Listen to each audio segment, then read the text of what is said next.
Shalom kawan-kawan dan Bapak Ibu, bertemu kembali pada kesempatan yang sangat baik ini dan salam sejahtera untuk semua. Om Swastiastu, Namo Buddhaya dan salam kebajikan. Sebelum lebih lanjut membahas mengenai topik ini, mari bersama-sama kita dengarkan satu cuplikan video berikut ini. Terima kasih, selamat sore. Saya Swangro Lumban Batu, Sekretaris Damki Sumatera Utara, beserta dengan abang saya, Bang Ranto Subarani, begitu juga dengan kakak saya, Mesta Naibaho, ada juga Korwil GMKI, Aryon Pasaribu. Ini bagian dari Gamki semua. Kami datang kemari yang pertama membuat laporan soal Ratu Entok yang sedang viral saat ini, yang buat konten yang tidak wajar. Kontennya yang pertama menunjukkan soal laki-laki gondrong. Bagi kami sebagai umat Kristiani itu menghina agama kami ataupun semacam bahasa sederhananya penistaan agama begitu. Itu pada prinsipnya kami datang kemari. Yang pertama itu soal IP, yang kedua penistaan agama dan juga SARA begitu ya. Nah, jadi jelas di sini laporan kami ke Polda soal Ratu Entok menghina agama ataupun penistaan agama Kristen begitu dia. Ya, kita sebagai umat ciptaan Tuhan yang Maha Esa harus saling menghargai. Pihak kepolisian terutama kepada Polda supaya laporan kami secepatnya diproses. Pertama ada bantahan itu sebenarnya tidak wajar begitu. Sah-sah aja itu bantahan. Kalau memang itu dipotong-potong, kenapa diupload kan begitu dia. Bahkan juga dia menyampaikan saya tidak kenal itu katanya. Ya kalau kenal, nggak mungkin dia tidak kenal semacam public figure, pengikutnya ribuan atau ratusan ribu begitu, tidak mengenal soal foto itu begitu.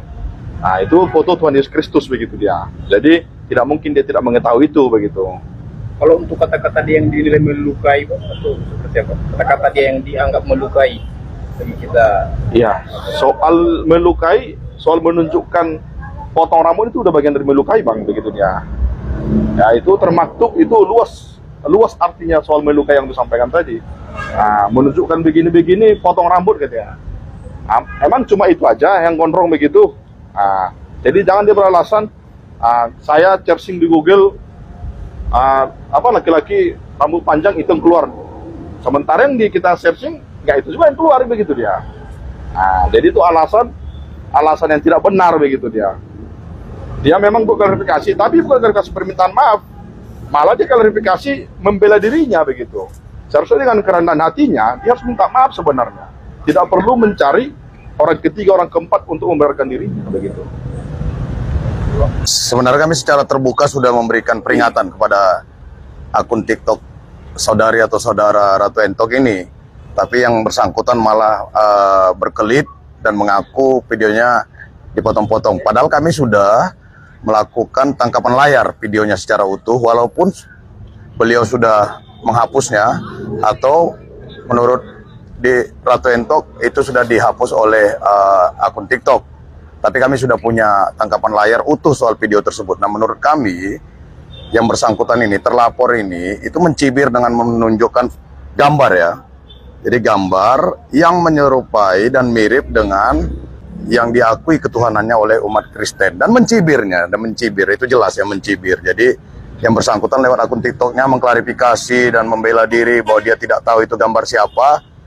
Dan kemudian dia membela diri bahwa dia melakukan googling tokoh agama berambut panjang. Nah kami googling, ternyata tokoh agama berambut panjang itu tidak satupun keluar gambar yang menyerupai Yesus Kristus. Tapi ternyata ketika kami menggunakan kata kunci Yesus, gambar yang mirip dicibir oleh Ratu Entok itu yang keluar. Jadi kami yakin, seyakin-yakinnya Ratu Entok tahu gambar siapa yang dicibirnya dan dipertunjukkannya lewat akun TikToknya.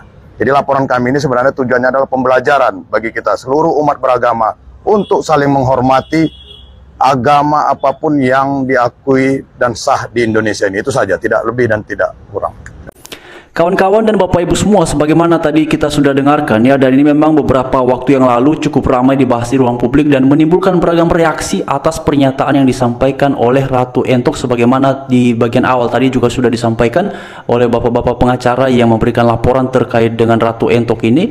Dan mari kita lihat beberapa ulasan sebagaimana yang ada di layar ataupun di screen kawan-kawan dan Bapak Ibu semua. Di sini dikatakan bahwa pengakuan Ratu Entok usai ditahan ya. Jadi dia ini sudah ditangkap ya kawan-kawan dan Bapak Ibu semuanya. Ucapan perbuatannya diduga menistakan agama, minta maaf ke masyarakat. Lalu juga dalam ulasan yang lain disebutkan bahwa selebgram Ratu Entok minta maaf usai bikin video suruh Yesus cukur rambut. Pelapor pastikan ogah cabut laporan dari Polda Sumut. Jadi itu dia kawan-kawannya dan Bapak Ibu semuanya. Lalu kemudian juga dalam ulasan yang lain di sini disebutkan bahwa meski sudah minta maaf, Polda Sumut tetap usut selebgram Ratu Entok atas dugaan penistaan agama, suruh Yesus potong rambut. Nah ini memang kawan-kawan dan Bapak Ibu semua ya, entah apa yang ada dalam hatinya, sehingga sesuatu yang harusnya tidak dia urusin, sesuatu yang harusnya bukan bagian dari keimanannya juga, tetapi buat apa kemudian mengucapkan kata-kata yang seperti itu, yang dalam video yang sudah ramai itu dia sambil memegangnya handphone yang di layarnya itu ada gambar yang oleh semua orang Kristen tahu bahwa itu gambar Yesus. Jadi kawan-kawan dan Bapak Ibu semua, memang ketika itu ramai, dia menyampaikan permintaan maaf, tetapi sebelum dia minta maaf pun dia menjelaskan bahwa oh waktu itu saya tidak tahu siapa yang ada di dalam gambar itu. Aduh, kawan-kawan dan Bapak Ibu semua, ya, siapa sih yang tidak mengetahui bahwa itu gambar Yesus? Bapak Ibu kalau lihat videonya itu jelas sekali ya. Jadi dia memegang handphone lalu sambil melihat ya, sambil melirik-melirik, lalu dia bilang, ayo potong rambutmu itu, dengan berbagai kata-kata yang dia ucapkan dalam video yang sudah ramai itu.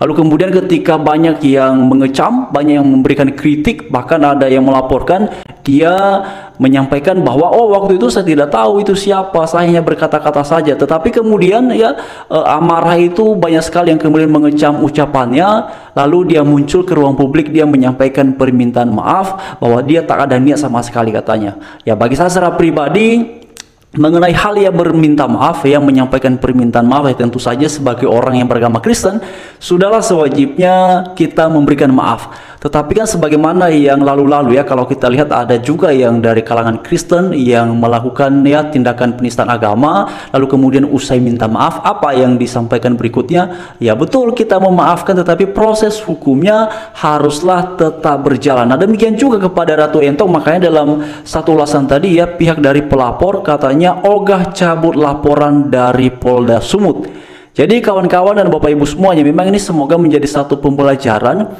agar masing-masing kita mengurusi lebih fokus terkait dengan apa yang kita imani, apa yang kita yakini. Kalau kita temukan ada hal-hal di luar dari yang kita tidak imani lalu orang lain imani, ya biarkan itu menjadi urusan si bersangkutan, biarkan itu menjadi urusannya dalam hal beragama, urusannya dalam hal beriman. Jadi kita nggak usah repot sebenarnya ya.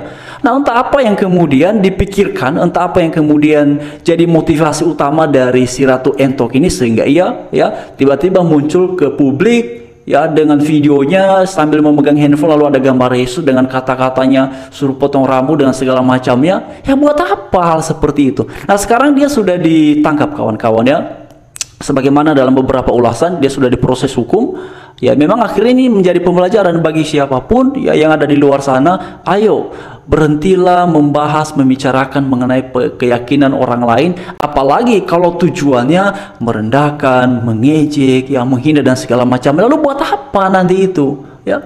Apakah dengan melakukan hal seperti itu maka orang lain ya yang menganut agama itu maka bakalan terbuka hatinya, wah ini ternyata seperti ini ya apa yang saya imani, maka saya keluar. Tidak akan seperti itu. Justru yang akan muncul adalah orang menjadi tidak senang, orang menjadi marah, mengecam dan segala macamnya. Jadi apa manfaatnya? Tentu saja tidak ada sama sekali. Oleh karena itulah ya, untuk Ratu Entok ya yang dia sudah diproses hukum, ya biarlah dia diproses hukum kawan-kawannya dan Bapak Ibu semua. Tetapi pada akhirnya semoga juga orang-orang di luar sana yang selama ini ya membahas begitu serampangan terhadap iman Kristen ataupun siapapun ya yang berkata-kata serampangan terhadap penganut agama lain ini, ya semoga mereka mengetahui hal seperti ini, bahwa tindakan-tindakan demikian bukanlah tindakan-tindakan yang patut untuk dilakukan. Karena itu ya berhentilah sudah. Ya, mari kita lebih fokus pada apa yang menjadi iman kita. Mari kita fokus pada apa yang kita yakini masing-masing. Apapun iman kita dalam hal beragama, biarlah itu menjadi urusan masing-masing. Biarlah itu urusan ya kita dengan Tuhan yang kita percaya, dengan Tuhan yang kita sembah, dengan komunitas beriman kita. Ya, oke. Terima kasih kawan-kawan dan Bapak Ibu semuanya. Salam sejahtera, Tuhan memberkati, dan kita terus suarakan. Karena juga masih banyak sebenarnya kawan-kawannya yang melakukan tindakan-tindakan serampangan terhadap iman Kristen, ya melakukan tindakan-tindakan tidak baik terhadap iman Kristen, bahkan mereka bisa dengan seenak hatinya saja ya, seenak udulnya melakukan penafsiran terhadap beberapa ayat suci dalam Alkitab. Dan sampai sekarang masih banyak di antara mereka yang masih ya bebas-bebas berjalan ke sana kemari di luar sana ya. Jadi terutama beberapa oknum mualaf, tidak semua ya, tapi beberapa oknum mualaf yang nampaknya masih hobi sekali ya membahas mengenai ayat-ayat suci Alkitab, padahal mereka sudah bukan lagi Kristen ya. Mungkin dulu waktu Kristen tidak pernah baca Alkitab, tapi setelah murtad keluar dari Kristen tiba-tiba jadi ya seolah-olah ahli Alkitab. Nah itu dia kawan-kawannya. Jadi oke, terima kasih.